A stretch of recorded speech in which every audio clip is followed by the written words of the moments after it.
E se eu te dissesse que os maiores vencedores da Guerra México-Americana nunca pisaram no campo de batalha, mas fizeram fortunas com terras pelas quais nunca lutaram?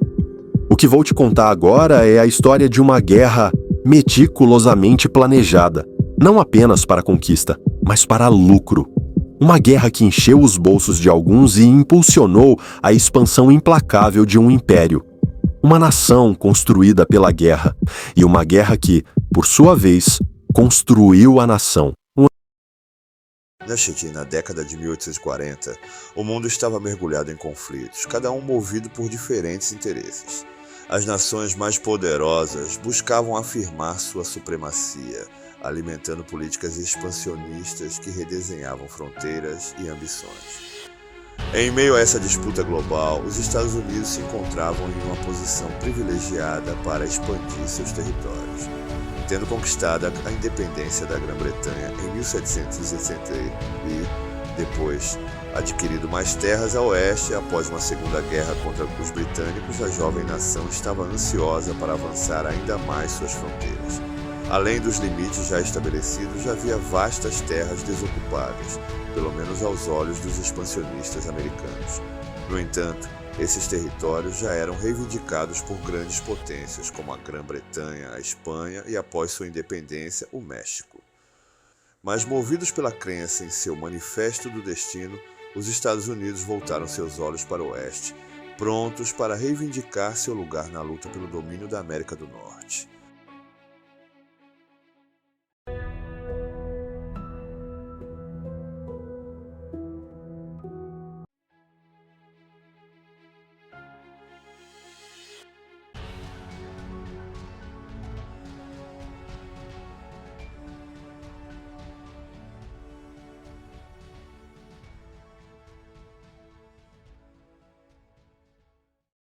Quando chegou a década de 1840, os Estados Unidos já estavam se preparando para a expansão territorial. No entanto, a partir desse período, a produção de armamentos disparou. Vários eventos globais contribuíram para o momento estratégico dessas políticas americanas, tornando-o ideal para uma expansão agressiva.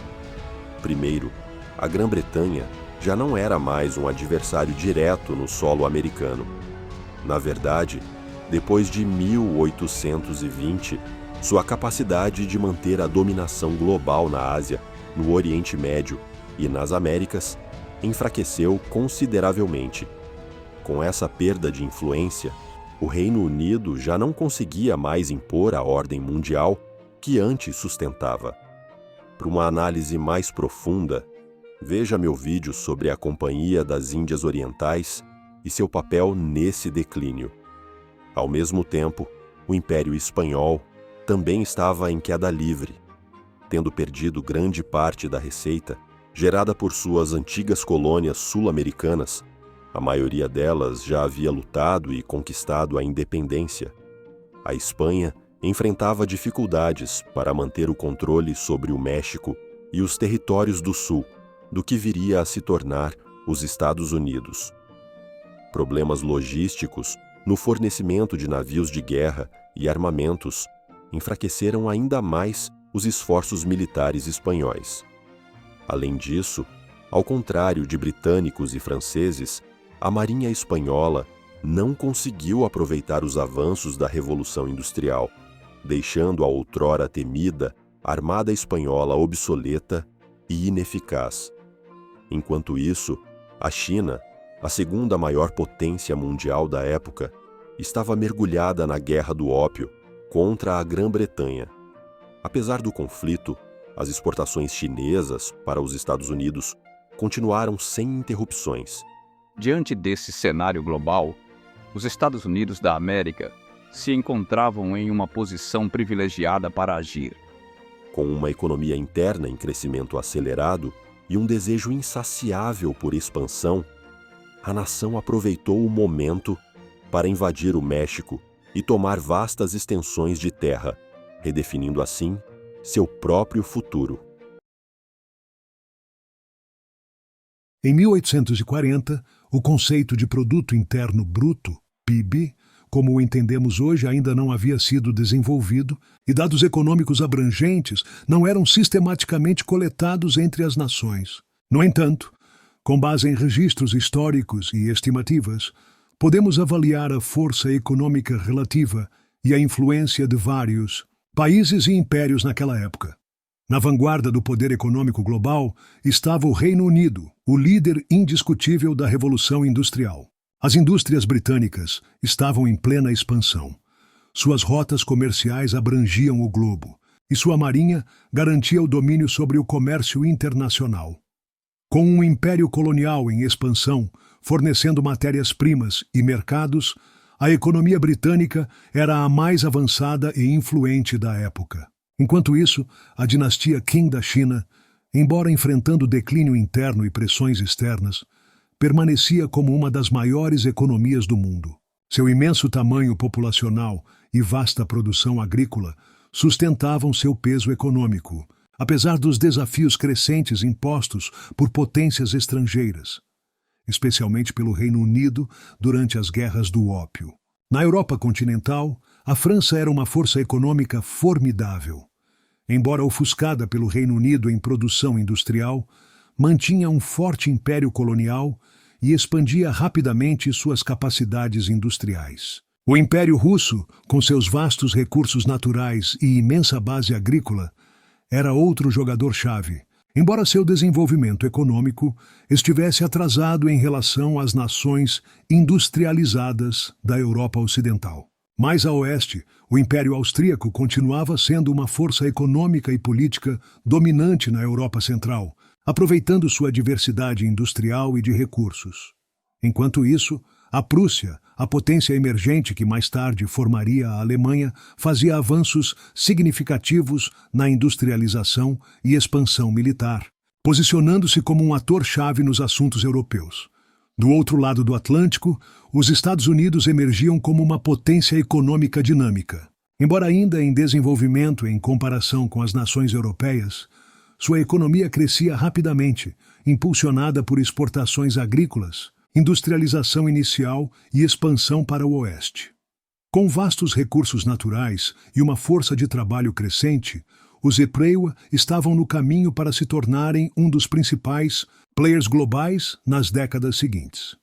Nesse cenário global em transformação, a industrialização, a expansão colonial e o controle de recursos moldaram as potências econômicas do século XIX, preparando o terreno para futuras transformações geopolíticas.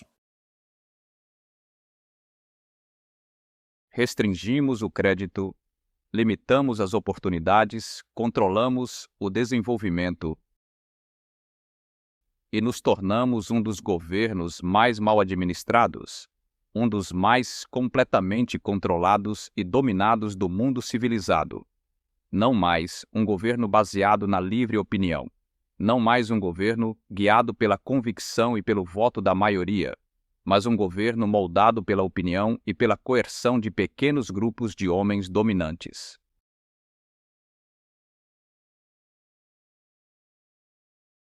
Woodrow Wilson estava enganado ao acreditar que a turbulência financeira começou nos anos 1900. Na realidade, tudo começou muito antes, em 1839. Entre 1839 e 1842, 9 dos 13 estados e territórios americanos entraram em default, deixando investidores de mãos vazias. O governo federal não interveio para resgatar esses estados. Em vez disso, introduziu a Tarifa de 1842, também conhecida como Tarifa Negra. Essa medida foi criada para aumentar a arrecadação federal e proteger as indústrias americanas, elevando as tarifas sobre produtos importados. Aqui está o gráfico mostrando a receita tributária dos Estados Unidos de 1835 a 1850, com destaque para o impacto da Tarifa Negra de 1842, marcada em vermelho. Essa tarifa foi uma medida protecionista que influenciou as tendências de arrecadação. Talvez seja algo semelhante ao que Trump deseja alcançar. Soa familiar no contexto político dos Estados Unidos hoje? Anos antes, Os bancos estaduais haviam sido desmontados, e o governo americano passou a depender de bancos privados para emitir títulos da dívida pública. O principal banco a cumprir esse papel foi o Riggs National Bank, que emitia títulos do Tesouro Americano e os vendia para investidores, principalmente no Reino Unido e no Países Baixos. Vale destacar que muitos investidores britânicos estavam fugindo de Londres em busca de oportunidades nos Estados Unidos, especialmente aqueles que haviam acumulado riqueza por meio da Companhia das Índias Orientais, tanto na Holanda quanto na Grã-Bretanha. Com esse capital levantado, certos aliados políticos, empresários por assim dizer, tiveram acesso privilegiado a esses fundos, permitindo-lhes aumentar a produção de bens essenciais para a expansão americana. Em meados do século XIX, o Riggs National Bank conseguiu vender com sucesso títulos do Tesouro dos Estados Unidos para investidores britânicos e holandeses, explorando a confiança no governo, altos rendimentos pagos e a estabilidade econômica americana. Em meio à instabilidade financeira na Europa, o banco destacou os títulos americanos como investimentos seguros, utilizando redes financeiras de Londres e Amsterdã para atrair capital. Com garantias lastreadas em ouro e fortes laços comerciais, o Riggs conquistou o interesse de aristocratas e financistas, posicionando os títulos americanos como ativos lucrativos e seguros em uma era de transformação econômica global. 3 figuras-chave nessa transformação econômica foram John Jacob Astor, magnata do comércio de peles e imobiliário, a família Dupont, líder na indústria química e de explosivos, Cornelius Vanderbilt, pioneiro no transporte ferroviário e marítimo.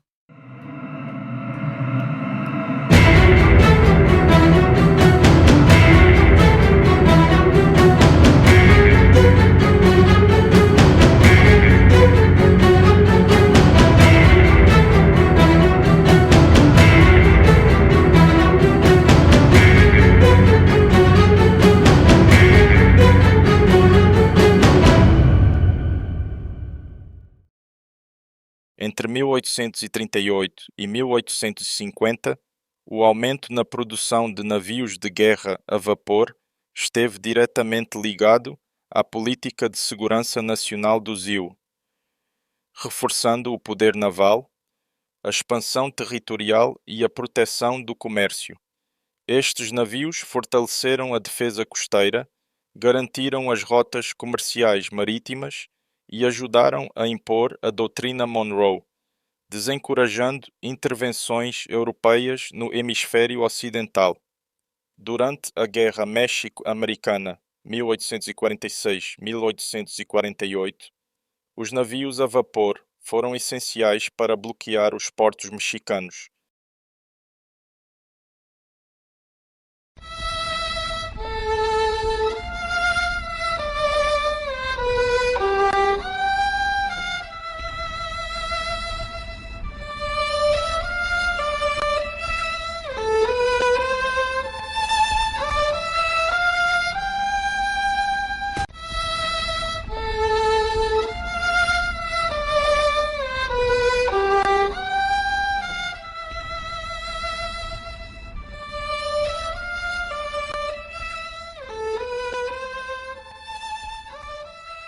Apoiando o expansionismo do geopolitico e o conceito de destino manifesto. Já com a corrida ao ouro na Califórnia, 1849, a necessidade de segurança naval aumentou, impulsionando ainda mais os investimentos na construção naval.